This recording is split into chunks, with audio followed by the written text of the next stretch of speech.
Hey guys, what's going on? This video is not really to show you how to do anything. It's more to show you the before and after. We're gonna put new tires on the Can-Am. We're going from the stock 29-inch rims or 29-inch tires to an MRT RACE Kevlar 32 by 10 by 14. Now, I did want 15-inch rims to clear the brake rotors more, but I kind of got scammed. I was supposed to have 5 of these tires with 5 rims, and only 4 tires showed up, and they're the wrong size. So I did file a police report. It's still in the process. I had to go to the bank. The bank might pay me back. So it's quite of a process, quite of a hassle. I mean, at least I got tires, but I did get screwed out of a lot of money. So it sucks, but we're gonna go ahead and put these on. Now, the reason my bead locks are off, I just pulled these off while they're on the machine. I took them upstairs, I washed them and the rings, and I also sandpapered them, and we're gonna spray paint them, hopefully the same color as this front bumper. That color is not the easiest to find. You know, they say it's Can-Am red. Well, looks orange to me. So I tried to find some orange paint that's as close as I can get. And we're gonna give them a couple coats. I'm gonna put it on, then sand them again, and then put it back on. So, and maybe even throw some clear over them. So I just wanna kind of show you guys what the before and after is. I know the machine's not up in the air, but I can probably find a picture and put it in this video, but I just kind of want to show you what it's going to look like going to 32-inch tires and staying with stock rims. I'm not putting wheel spacers on yet. I'm going to wait for wheel spacers until I have the snow plow off, because I don't want my tires sticking out past my plow. So there it is. Let's get these things painted and put them on the rims and see what it looks like. Okay, I had these things in the oven, so they're kind of hot. I just wanted to dry them off. And I don't really have anywhere to put this. But yeah, you can see that. I put them in the oven just to get them warm, so this cures a little better on the first coat. We'll see how it sticks. It'll probably look nice for a while, but once you go through the woods, I don't know how well it's going to hold up.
All right, guys, here I'm using an old trick that I learned, God, probably when I was a little kid. Since these tires are run flats, they're very stiff, and they have 2 Kevlar liners running through them. So what I do is use a a ratchet strap, put it around the outside of the tire, and when you ratchet this ratchet strap down tight, it forces the beads of the tire to push against the rim. So when you go to put air in it, you don't have any gaps and it actually takes air. Just an old trick. I don't know if I learned it from my stepdad or one of my buddies, but it worked really well here. I didn't really have a huge problem. What I did there with my foot, I'm actually, when I go to put air in it, I was pushing on the rim with my foot. Since the other side's bead locked, just pushing on it to try to get that the seat in there. It really wasn't as difficult as I thought it would be. I thought I might have to take it to a shop and get air compressor that actually forces air a lot faster, but I didn't have to. So used a little WD-40 or lubricant to have it seat on the bead a little bit easier, but they actually set up pretty well.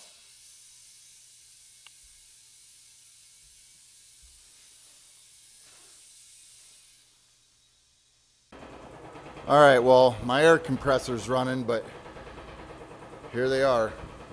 Tell you what, it makes this thing look like a whole nother beast.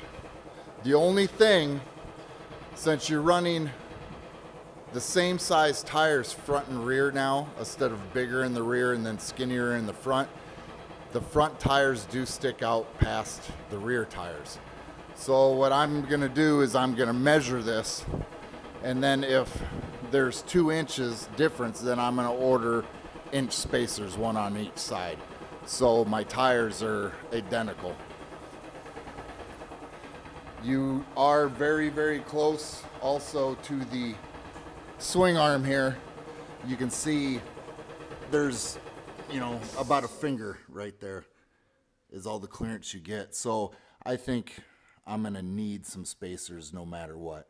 So I'm gonna measure this up quick and find out the difference. And then I'm just gonna order some spacers to make it match the front end.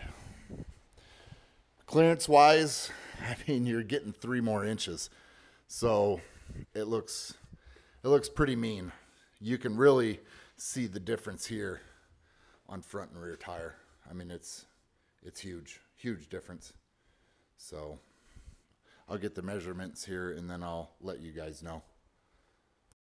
Hey guys, it's a couple days later. I wanted to do some research on the front and rear end, why the rear end was narrower. The wife did come out and help me tape measure the difference. The rear end is about 3 to 4 inches narrower than the front. After some research, I found out that the factory actually does that on purpose. If you'd actually measure your front and rear end, even with the stock tires, the rear end is a little bit narrower. They say doing that, it transfers weight into the rear end when you go around a corner. I guess they do this on a lot of 4-wheel drive trucks also. So I talked to some guys. The bad thing is when you put it on forums and you ask this question, a lot of people think you're nuts because they're running the 72-inch models. And the 72-inch models have the exact same wheels and the exact same tires all the way around. And the XDS, the tires in the rear have a different offset than the tires in the front. Offset means how much the rims stick out past the brake or the axle. And they're also running a wider tire in the rear than the front.